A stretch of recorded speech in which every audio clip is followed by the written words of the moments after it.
Un día más, damos gracias al Señor por esta mañana hermosa, por esta mañana que nos inspira, Señor, cada día a escudriñar tu palabra, a escudriñar los escritos que quedaron a través de la historia en 42 escritores que tienen las Sagradas Escrituras, de grandes hombres de la historia, escritas a través de muchos años, más de 1200 años que duró la escritura, desde el primer libro escrito hasta el libro de Apocalipsis, la revelación.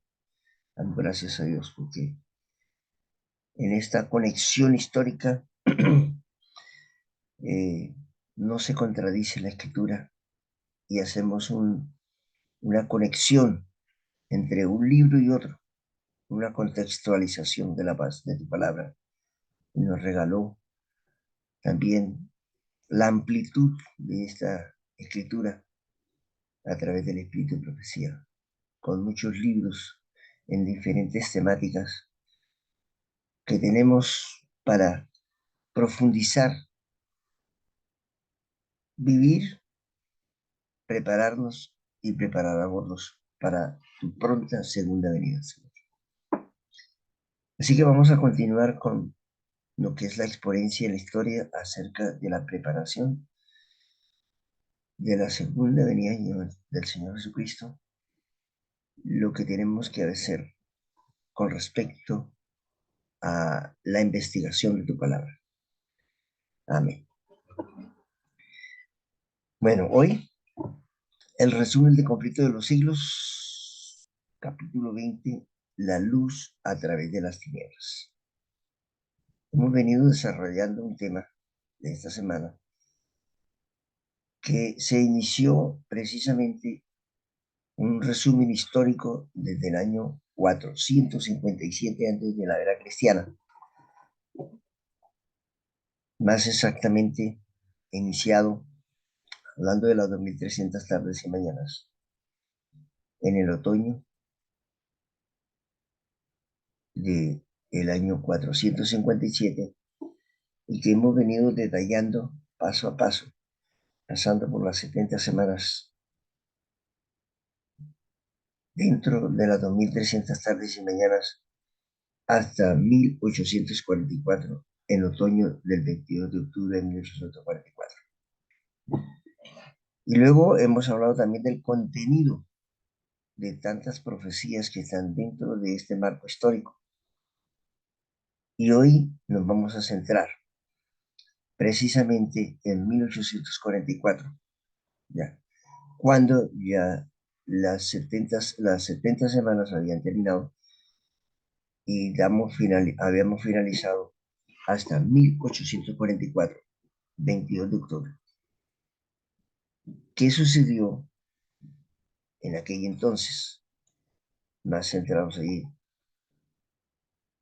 donde la luz a través de las tinieblas enmarcan una etapa maravillosa que daba comienzo al juicio investigador, Yom Kippur, que por 1260 años fue recordado en este circuito histórico de cada año, ya, pero que históricamente Yom Kippur ya da inicio al juicio investigador, las bodas del Cordero, iniciando con eh, el mensaje poderoso del primer ángel, continuando con el segundo ángel y luego con el tercer ángel. En ese marco histórico, hablando de las bodas del Cordero, en el juicio investigador, hablando del juicio investigador, iniciando con el juicio de los muertos y terminando con el juicio de los vivos, que es posible que nos encontremos ya en el juicio de los vivos. Sería otro tema. En esta historia nos encontramos también en la séptima iglesia, la Odisea, ¿ya? Que es la iglesia del juicio, ¿ya? Así que la historia de este recorrido encontramos que las primeras 6 iglesias ya pasaron, ¿ya? Muchas profecías ya pasaron. Las profecías de tiempo ya se cumplieron, ¿ya? Estamos en profecías que no son de tiempo. Recordemos que hay 7 tipos de profecías en la Biblia: profecías de tiempo, profecías que no son de tiempo, profecías astronómicas, profecías naturales, ¿ya? Entonces, hay 7 tipos de profecía en la escritura, ¿ya? Pero nos estamos centrando en lo que sucedió, en lo que ha sucedido y lo que sucedió en 1844, cómo el Señor ya ha iluminado a su remanente final y quiere iluminar al mundo, ¿ya? Para que salgan de Babilonia y también para que los que ya hemos salido podamos ampliar ese conocimiento de la palabra del Señor y que estos grandes hombres de la historia sean nuestro ejemplo a marchar en las filas de la hora 11ª del remanente para prepararnos para su pronta venida. Esta introducción, vamos a resumir aquí, dice que sus héroes lo llevaron algunos a desengaños, hablando de 1844. También esto tiene una gran connotación con los grandes héroes en la época del hijo de Yahvé, el Dios Todopoderoso, ya, el creador del universo, donde también ellos llevaron su desengaño, los apóstoles que había escogido de diferentes campos de labor, habían regresado a sus actividades cotidianas cuando Jesucristo murió y ellos pensaron, creo que estábamos equivocados, ya él murió, aquí se acabó todo. 1844 pasó algo muy parecido. Muchos se decepcionaron, volvieron a sus lugares por la confusión en la interpretación de esta profecía maravillosa de 1844, las 2300 tardes y mañanas, porque habían eh, interpretado correctamente el área cronológica, el cumplimiento, pero lo habían enfocado ya no hacia el comienzo del juicio investigador, la paz del Cordero, ya dentro de la séptima iglesia, la Odisea, sino que lo habían aplicado como si fuese el tiempo de la segunda venida de Jesús. Esto provocó precisamente una desilusión que está claramente descrita en el libro de Apocalipsis capítulo 10. También es interesante entender que el juicio investigador es el mismo inicio de la voz del Cordero, el comienzo del mensaje del primer ángel, ya para esos años promedio, inicios, que también era el inicio de la séptima trompeta histórica, porque son 7 trompetas. Entonces, el inicio de la séptima trompeta, ya, porque dice que sonará la trompeta, Apocalipsis capítulo 10, verso 7, sonará la trompeta, ya, y el misterio escondido desde siglos antiguos sería revelado en la séptima trompeta. Ahí viene el chasco, dice que el libro sería tragado, dulce en la boca y amargo en el vientre, hablando de esta interpretación aplicada a diferentes acontecimientos, ¿ya? Consideraban que era la segunda venida del Señor, cuando realmente era el inicio de lo que habíamos comentado ahorita, las bodas del Cordero y el juicio investigador. Por eso, capítulo 10 Revelación o Apocalipsis, capítulo 10 verso 11 dice, y es necesario ya volver a predicar de nuevo, ¿sí? A toda nación, tribu, lengua y pueblo. Era necesario volver a predicar, porque se había interpretado ya no solamente la aplicación de esta profecía, sino que históricamente ya había muchas interpretaciones falsas de diferentes denominaciones. Ya para 1844, en este gran movimiento, interpretando las 2300 mañanas, se habían unido aproximadamente movimientos de diferentes denominaciones, según la investigación y según la historia, 14 denominaciones de diferentes creencias ya estaban unidas allí cuando se presentó esta gran problemática de que no era la venida de Jesús, sino era el fin de las 2300 tarde de la mañana, ya para dar comienzo al juicio investigador Yom Kippur, ya que está representado por el altar del incensario, ya en el santuario, ya en el Mizcán en hebreo, ya el sexto paso, ya, donde el Señor había pasado del trono del norte, había pasado por el altar del incensario, había entrado al lugar santísimo, el Padre Celestial, seguido del Señor Jesucristo, con un gran carruaje y muchos seguidores que estaban atentos a seguir esa luz maravillosa. Y cuando pasan por el altar del incensario, Yom Kippur, ya, de 1844, el Señor les dice a sus seguidores, quedaos aquí entre tanto que voy y vengo. Primeros escritos, eh, capítulo eh, página 60. Encontramos que de ahí en adelante nos narra esta historia, la hemos leído muchas veces aquí en Entendidos en los Tiempos. Y entonces damos inicios a ese gran evento de 1844.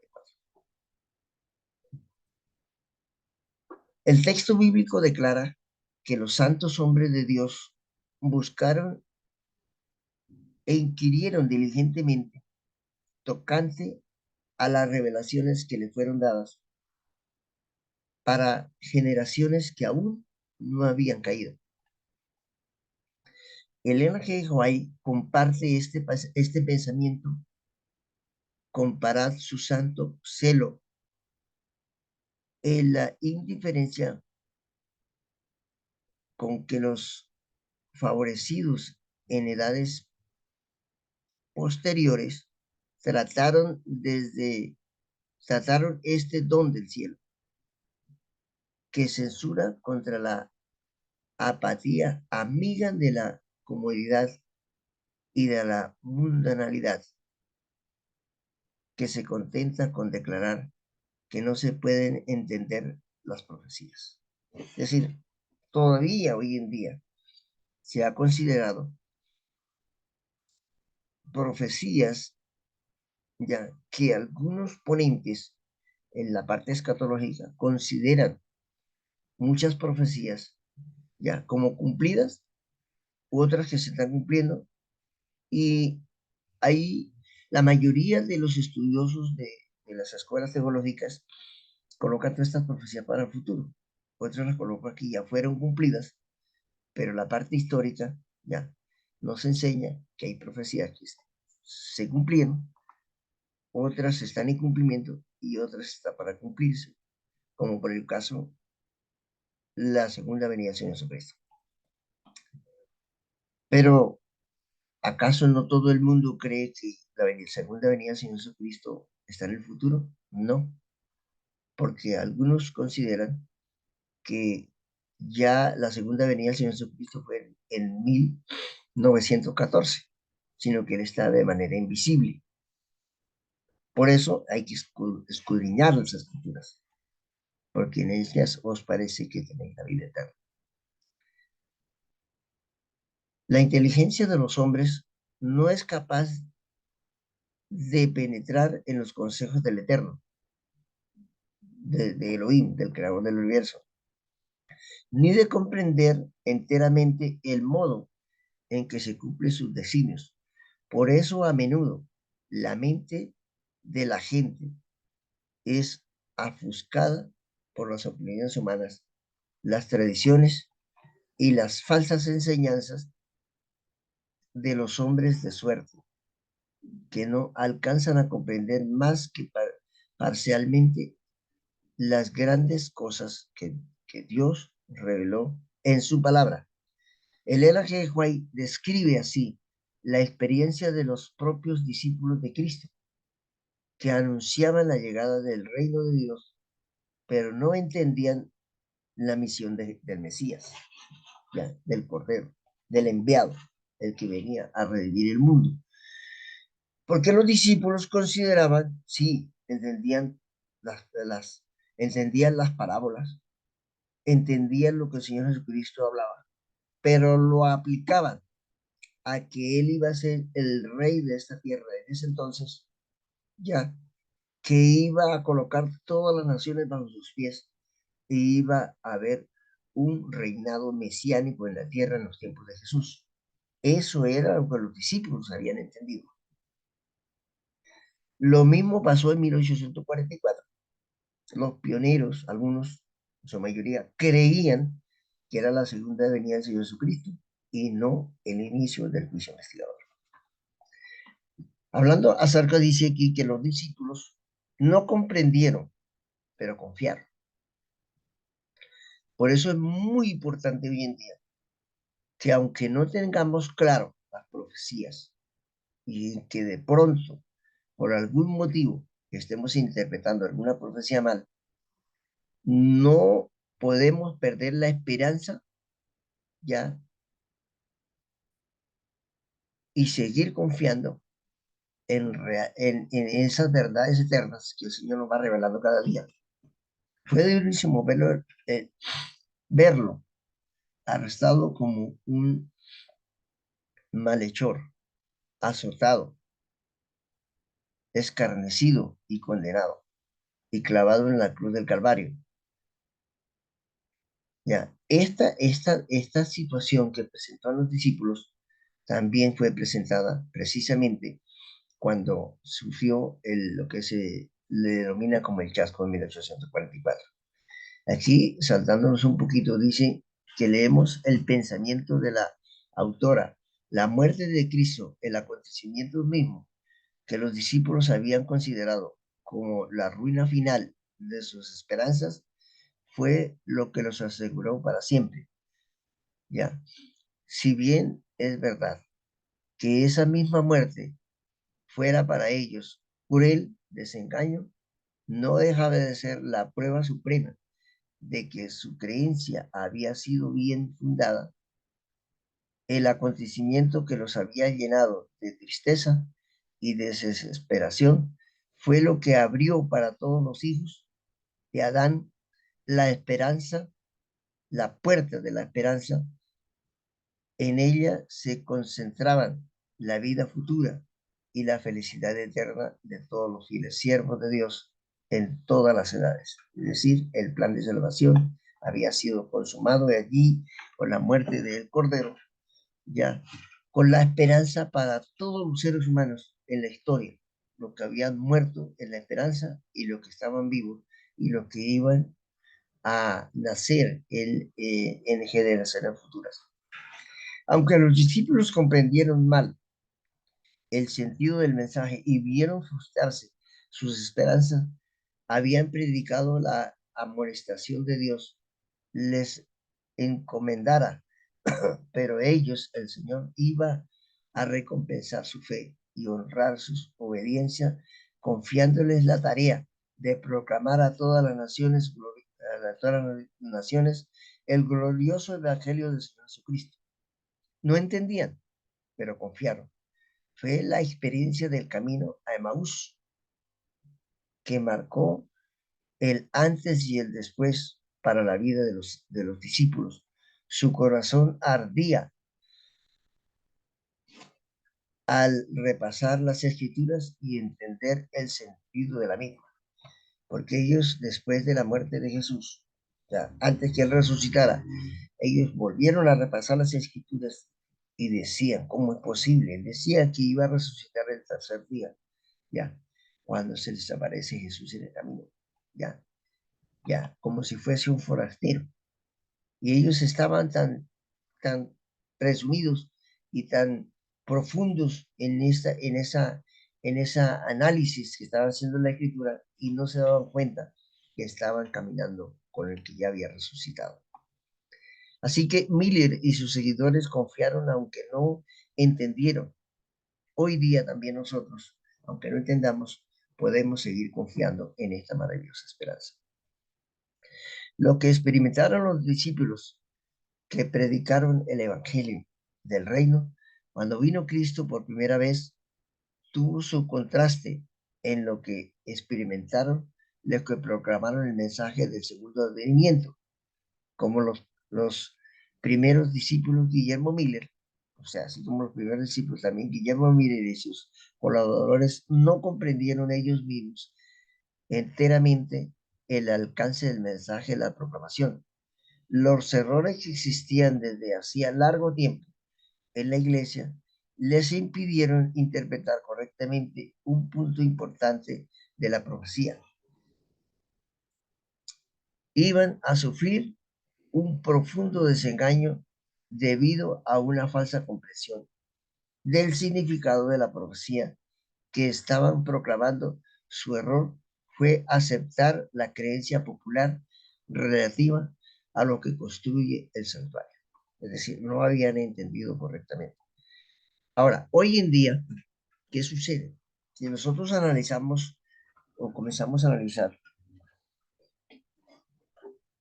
no sé si han investigado cuántas denominaciones o creencias o lo que se denominan como iglesias ya protestantes en el mundo hay. Estamos llegando a 32,000 denominaciones que predican con la palabra del Señor y están erradas en gran parte, algunos, ¿verdad? E incluso ha sucedido ya que dentro de la congregación adventista a veces hay diferencias de posturas, de interpretación, y se ha llegado al caso de la disidencia provocada porque Satanás no está de acuerdo en que la verdad se aclara en cada uno de sus seguidores, aunque los seguidores del Señor Jesucristo sean o seamos sinceros, tendemos a confundirnos en el verdadero sentido de la interpretación de su palabra, incluso el espíritu de profecía. Hoy día se están levantando movimientos grandes a nivel mundial, ya, donde dicen que no existe las tres personas de la deidad, ya, sino que es el Padre, el Hijo y que el Espíritu Santo es la palabra de su poder. Por el Brasil se ha levantado y hay muchísimos seguidores que explican con la Biblia y con el Espíritu de profecía que las tres personas de la deidad no existen y que por muchos años, hablando de la historia de los arrianos, se ha interpretado mal las escrituras y que se ha explicado mal el tema de la deidad creyendo que son tres personas cuando no existen. Y son adventistas del séptimo día, pero obviamente son movimientos aislados de la iglesia.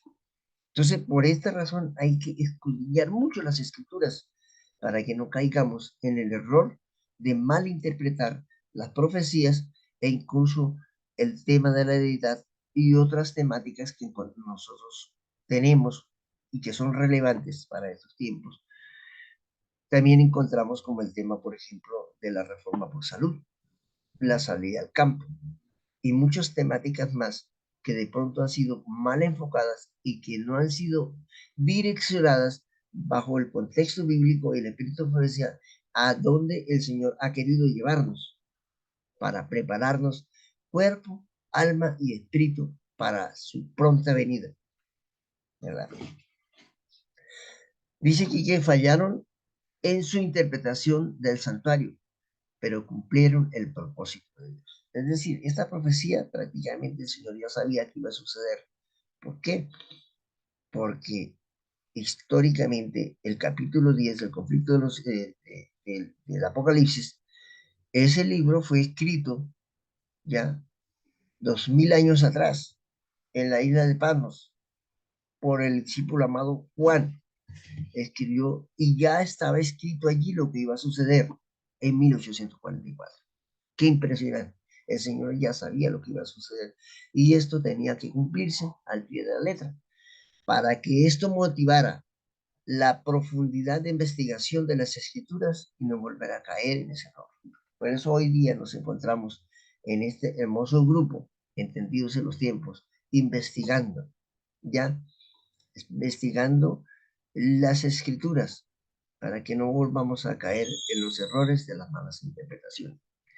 El santuario era la clave, entender las fases anuales por las que pasaba el santuario daría luz a la purificación del santuario.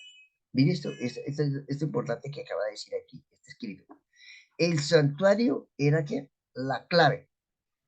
Entender las fases anuales. ¿Cuáles son las fases anuales? ¿Cuáles son las fases anuales? Las 7 convocatorias, las fases anuales, ya, como Pesa, ya, Maxot, Yom HaBikurim, o sea, el 14, 15 y 16, como era la muerte, los panes y levaduras y las primicias, y luego entender, llegando con las fases anuales, como son Shavuot, Pentecostés,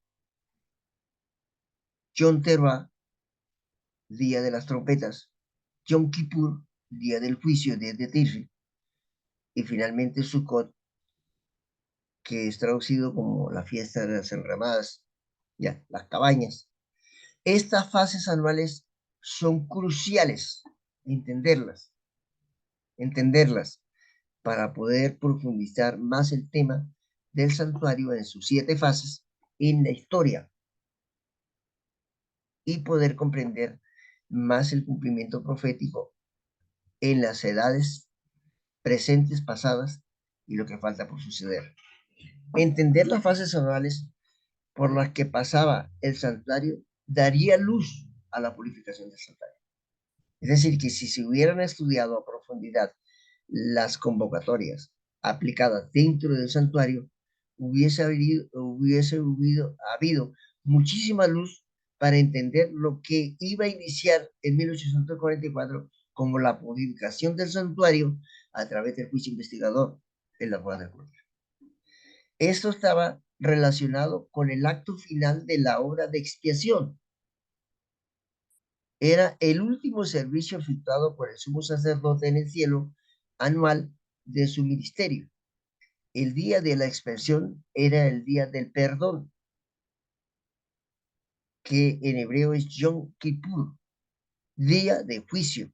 Ese día era un día especial, el 10 de Tisri, en el ciclo o en las fases del año, era el día especial donde el sacerdote, el sumo sacerdote, tenía que prepararse desde un mes anterior, o sea, 30 días antes, para poder prepararse ya en ayuno, en oración, y si había algún pecado en el sumo sacerdote, tenía que ser eliminado, o sea, perdonado, confesado, para entrar en el primer sonido de un teroa, o sea, de una trompeta, el sonido de la trompeta, que iniciaba el primer día de Yom Kippur, perdón, el primer día de Tishrei, sonaba la primera trompeta, el segundo día de Tishrei, ya que ese es promedio septiembre, sonaba la segunda trompeta, el tercer día, hasta llegar al sonido de la trompeta décimo, que se hacía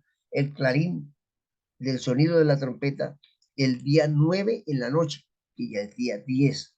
Porque recordemos que los días bíblicos comienzan a la puesta del sol.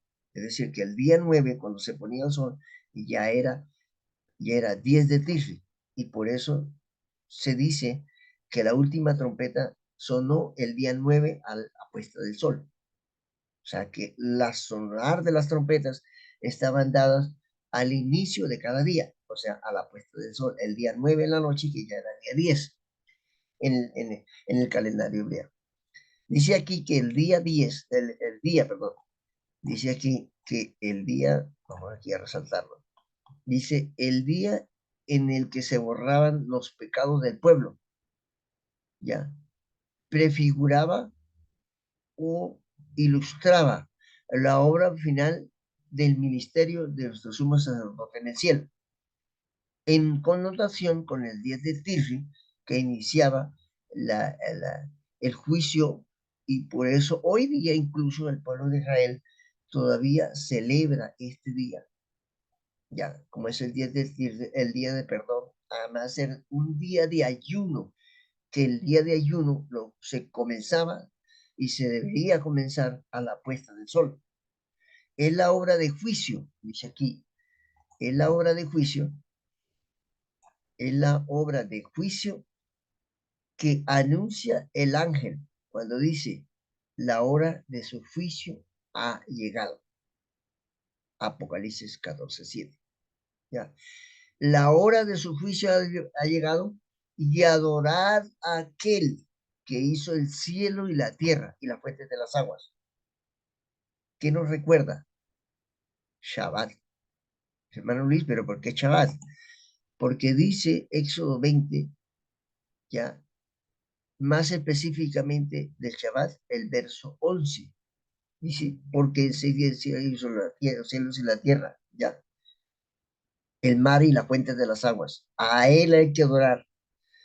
Entonces, incluso hasta en el mandamiento del Shabbat nos enseña que hay que adorar a aquel que hizo los cielos y la tierra, y nos lo recuerda en Apocalipsis 14:7. Dice que debemos adorar a aquel que hizo los cielos y la tierra, porque la hora de su juicio ha llegado. ¿Cuál juicio? El juicio que inició en 1844, ¿ya? Y que terminado el juicio investigador, entonces todo será consumado en el juicio investigador, salvos y perdidos, sellados y marcados, determinados para vida eterna y determinados para muerte eterna. Ese es el papel fundamental del juicio investigador.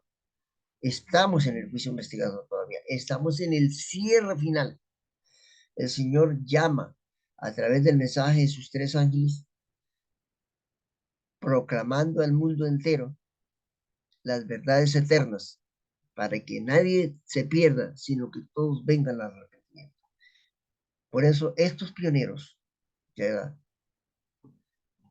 Francois Hausin, el doctor Joseph Wolf, William Miller, Manuela Lacunza, Jonan Albrecht Benkel, estos grandes hombres y muchos más nos ayudan a que ellos nos ayudan a motivar nuestra esperanza, como ellos la tuvieron, que aunque algunos interpretaron mal, nunca dejaron de investigar, y el Señor terminó iluminándoles, porque continuaron investigando las escrituras y finalmente comprendieron que realmente era el inicio del juicio investigador. Dice aquí, así como en el caso de la gran reforma del siglo XVI, el movimiento adventista surgió simultáneamente en diferentes países de la cristiandad. Tanto en Europa como en América hubo hombres de fe y de oración que fueron inducidos a estudiar las profecías y que escudriñar la palabra inspirada hallaron pruebas convincentes de que el fin de todas las cosas era inminente. Hoy día se debe predicar que la venida inminente de nuestro Señor Jesucristo. En diferentes países habían grupos aislados de cristianos que por el solo estudio de las escrituras llegaron a creer que el advenimiento del Señor estaba cerca. Ahora, algunos dicen, bueno, pero nosotros se está enseñando el mensaje desde 1844 y de 1844 siempre se ha venido que la venida del Señor Jesucristo está cerca. Pues realmente está cerca y cada día se está más cerca. ¿Por qué razón? Porque para el Señor un día es como 1000 años y 1000 años como un día. Es decir, que un día de 1000 años ya nosotros podíamos tomar una pequeña porción de ese día profético milenial y encontrar que realmente el juicio investigador son minutos en la mente del Señor. Y ahora, en estos momentos, son pocos años que queda para la pronta venida del Señor Jesucristo. Cuán importante es estar preparado para ese gran acontecimiento. Las profecías están cumplidas. Y aquí, en esta parte, este pequeño gráfico nos muestra precisamente de manera ilustrativa, ¿ya? Conceptos equivocados en la parte izquierda aparece una línea vertical y una línea horizontal que marca como una cruz y hay como una flecha que va de izquierda a derecha, mostrando precisamente las equivocaciones de interpretación, dice, conceptos equivocados de mala aplicación antes de 1844. O sea, ¿qué se creía antes de 1844? Y la línea vertical hacia la derecha enmarca conceptos correctos de interpretación de 1844. Ya, antes de 1844 todos los eventos ocurren al mismo tiempo. Después de 1844, ya, el santuario de Daniel 8:14 y Apocalipsis 11:19, el templo es en el cielo. Antes se enseñaba solamente que el templo es la tierra, hablando de la historia del pueblo de Israel. Y aquí podemos nosotros ver en esta gráfica, que de pronto nos puede ayudar a entender mejor. Vamos a ampliarlo un poquito. ¿Ya? Entonces vemos que eh, se hablaba de la tercera venida en Zacarías 14, ¿ya? Según Apocalipsis 21:2, hablando de cómo se creía antes de 1844. La segunda venida de Jesucristo, según Mateo 24:30, era aplicada ¿a dónde? A 1844, ¿ya? El juicio que se estaba haciendo era la destrucción con fuego y azufre según Apocalipsis 14:7. Así se quería en 1844 y antes, pero precisamente esta aplicación mal dada, se consideraba que el fin de los 2300 tardes de mañana era la destrucción con fuego y azufre según Apocalipsis 14:7. O sea, estaba mal interpretada. ¿Ya? El mes séptimo de 1844, el 22 de octubre, ya, purificado, o sea, hablando de la purificación el fuego purificador, según Malaquías 4:3, el santuario era la tierra, según Mateo 25:6. Cristo deja el cielo y viene a la tierra. Segunda venida, según Mateo 24:30 y 31, y juicio de Apocalipsis 14:7 al mismo tiempo. O sea que todas estas cosas estaban juzgadas porque prácticamente era el cumplimiento que daba connotación a su segunda venida del Señor Jesucristo, terminando nuevamente así tarde y mañana. Ya entonces, cuando el Señor le comienza a revelar a su pueblo, a los investigadores de la palabra, ya vemos que hay un análisis diferente. Ya es el inicio del juicio es de un examen investigador que daba inicio al juicio investigador según Apocalipsis 14:7.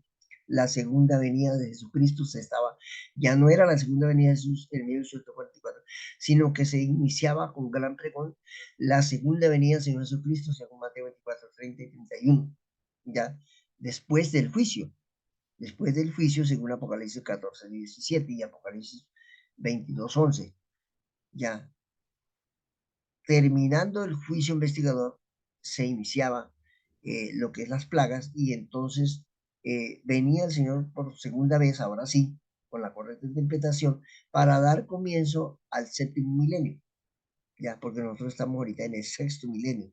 Estamos viviendo el final del periodo del mundo de pecado durante el final del periodo del sexto milenio,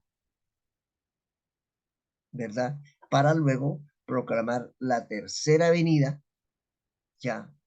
Cuando hablamos de la tercera venida, no estamos hablando de la segunda venida que nosotros estamos esperando, sino que después de la segunda venida, que es cuando Jesucristo, el Señor, viene con toda su sangre a llevarnos para vivir 1000 años allí en el cielo. Entonces, después viene la tercera venida, que sería ya no en el séptimo milenio, sino ya en el octavo milenio, ya, la tercera venida, porque ya habían pasado 2000 años.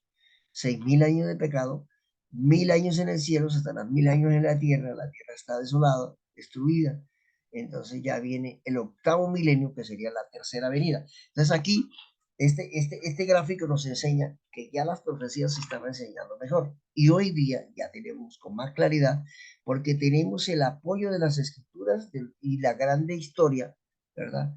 Y tenemos también que el Nuevo Testamento, el Bihadasha en hebreo, nos amplía más el cumplimiento profético y por ende a partir de 1844 tenemos el Espíritu de Profecía que nos da mayor amplitud y mayor conocimiento de estas grandes verdades, ¿verdad?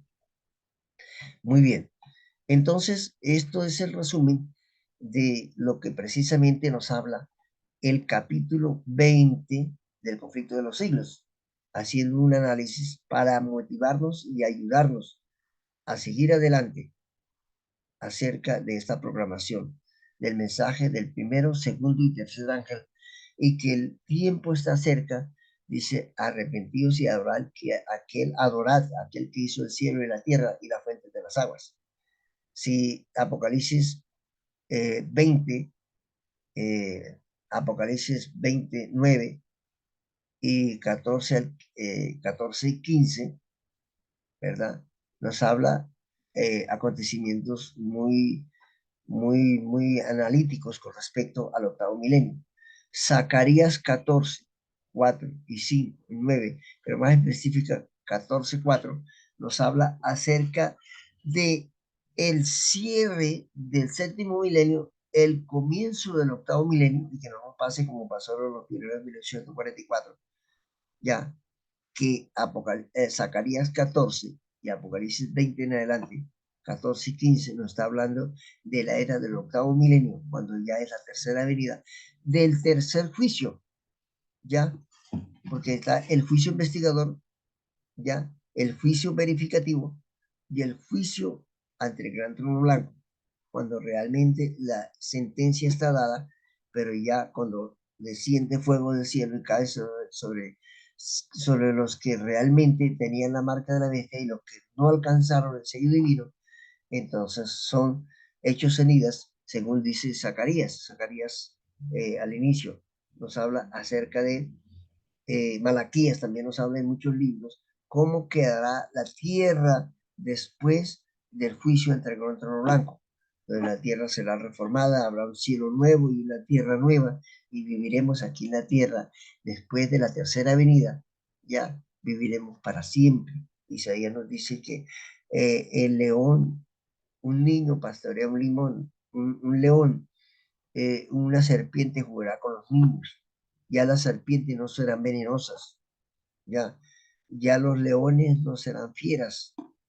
Somos amigos de los animales. O sea que van a haber animales allí en la tierra nueva, ya, donde iremos de mes en mes a adorar al Señor, es decir, de luna nueva en luna nueva, ya, eso se dice en hebreo, de Rosh Hodesh en Rosh Hodesh, es decir, cada inicio de cada luna nueva iremos allá a Jerusalén, iremos de Shabbat en Shabbat, dice Isaías 66, 20 hasta el 23, nos habla así cómo será, donde no habrá interrupción para guardar nuestro Shabbat, el Shabbat no de nosotros sino del Señor, e iremos allí al Señor. ¿A dónde?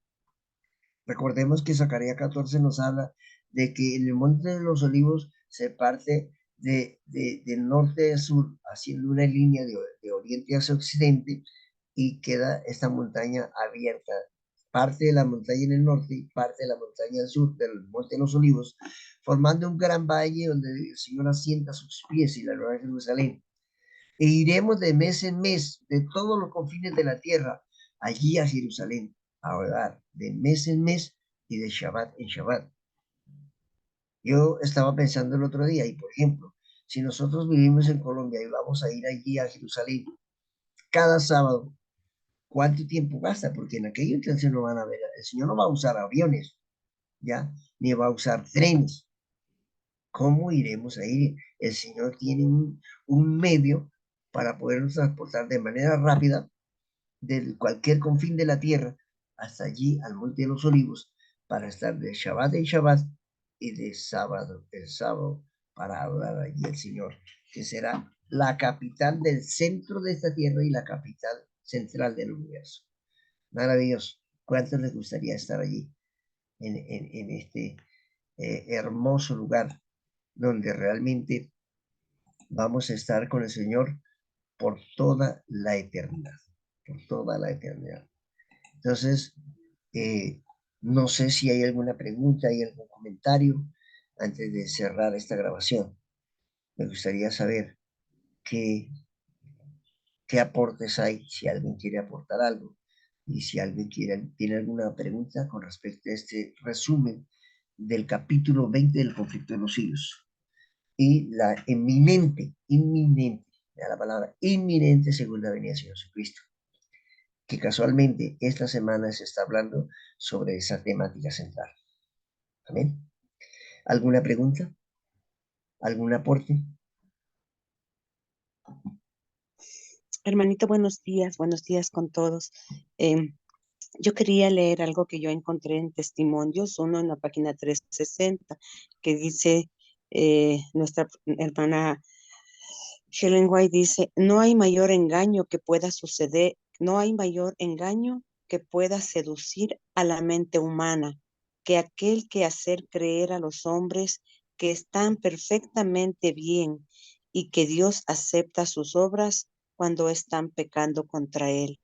Eso es lo que está sucediendo en los tiempos de hoy. No hay mucha confusión en nuestra iglesia. Sí, yo diría que a pesar que de pronto hay diferencias de interpretación y postura dentro de la congregación adventista, el Señor llevará a su pueblo hasta el final. Porque a Leonard Wright se le mostró a la iglesia adventista que tambaleaba, que incluso esas congregaciones de muchos miembros, 300 miembros, ella miraba en la visión que solamente habían unos pocos, pero estaban ahí. ¿Ya? Pero más grave es todas estas denominaciones en el mundo que no tienen mayor luz de conocimiento. Por eso nosotros hoy, el remanente final ya de la Iglesia Adventista del Séptimo Día, estamos encargados con la gran responsabilidad de llevar este mensaje de manera inminente a todas las naciones. Por eso nos recuerda el libro de Apocalipsis capítulo 18, ya, este ángel, mensaje tercer ángel, es el ángel que alumbra toda la tierra con su gloria y proclama a voz sin cuello: salid de Babilonia, pueblo mío, ya, para que no participéis de sus plagas, o sea, de las 7 las plagas. El Señor está proclamando. Si Él proclama Babilonia, salid de Villa Pueblo mío, porque hay mucho pueblo en muchas denominaciones en el mundo que son personas sinceras, con corazón afable, con mucho amor, creyendo que están haciendo lo correcto y están confundidas.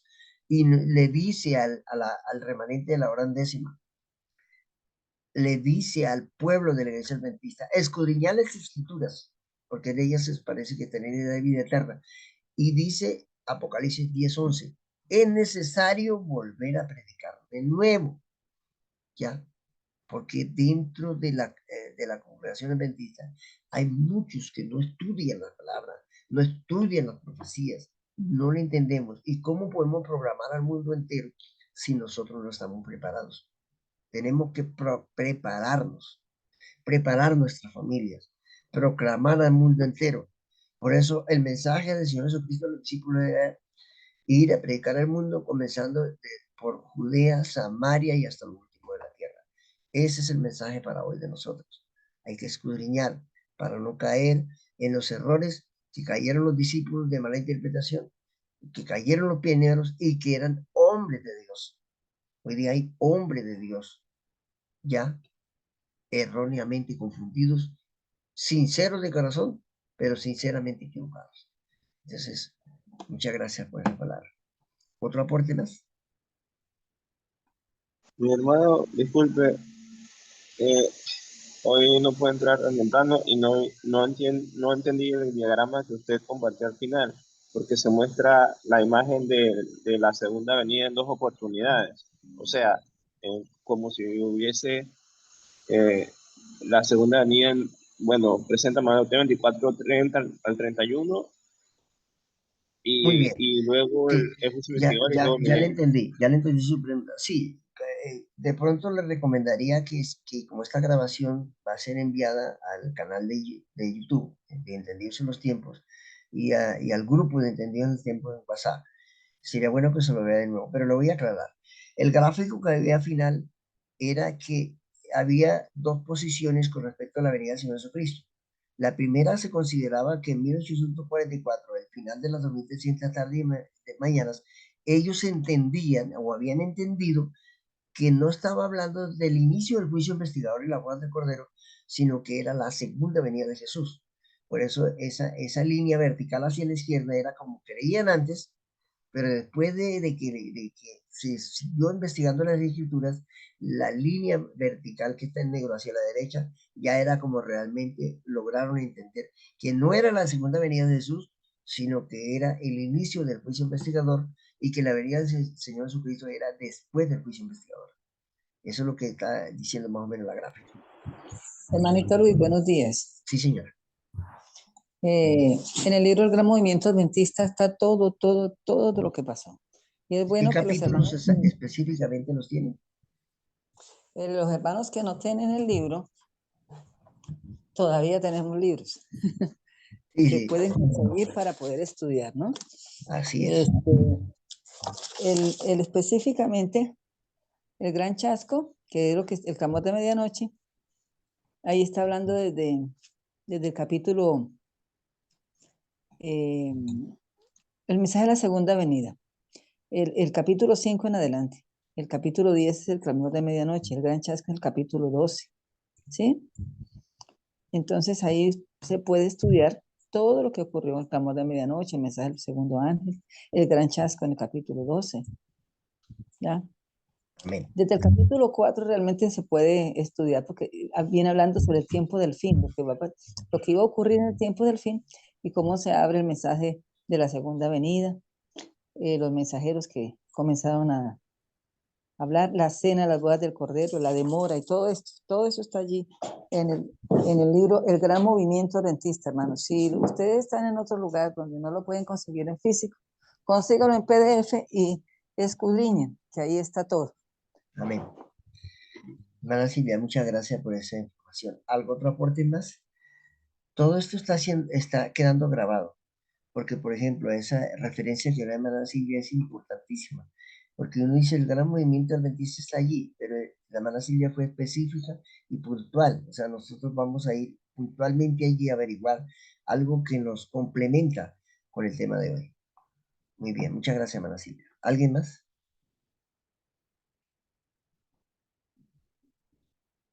Bueno, entonces vamos a pedir a alguien de la congregación, del grupo, que nos despida en oración para hacer el cierre de la grabación. ¿Alguien que desee orar? Hermanito, me gustaría orar. Amén. Bien pueda.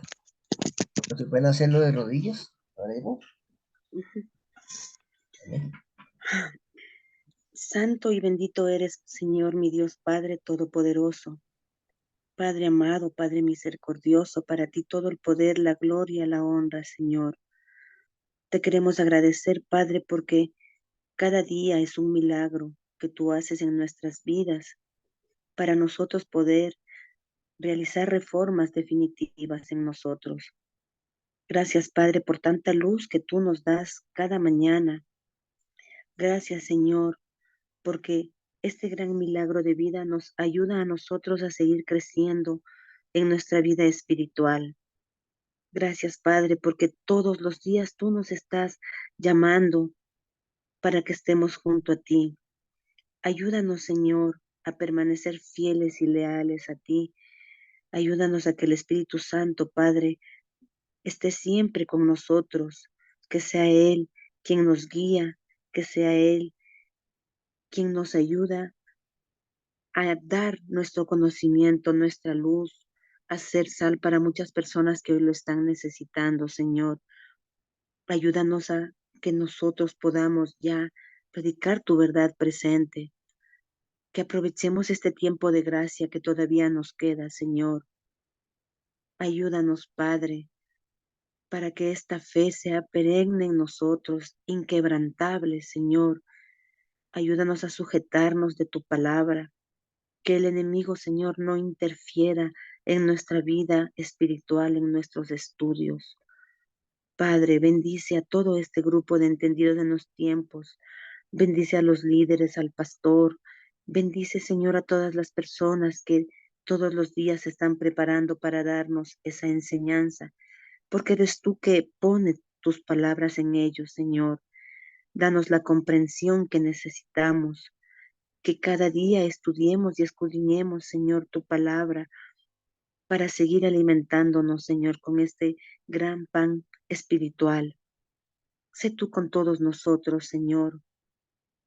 Ayúdanos a tener ese gran deseo de seguir aprendiendo, pero Padre, que este aprendizaje que estamos teniendo diario, también lo pongamos en práctica sin temor, porque tú estás con nosotros en todo lo que nosotros hagamos para tu gloria, Padre. Quédate con nosotros durante este día, Señor, y que cada mañana que despertamos, Padre, porque tú así lo quieres, sea para entregarnos a ti, que nuestras vidas las pongamos en tus manos, Señor, y que esa luz que tú nos das siempre esté encendida. Ayúdanos a que podamos ser luz para nuestras familias todavía inconversas, Señor. Ayúdanos a dar testimonios de tu palabra.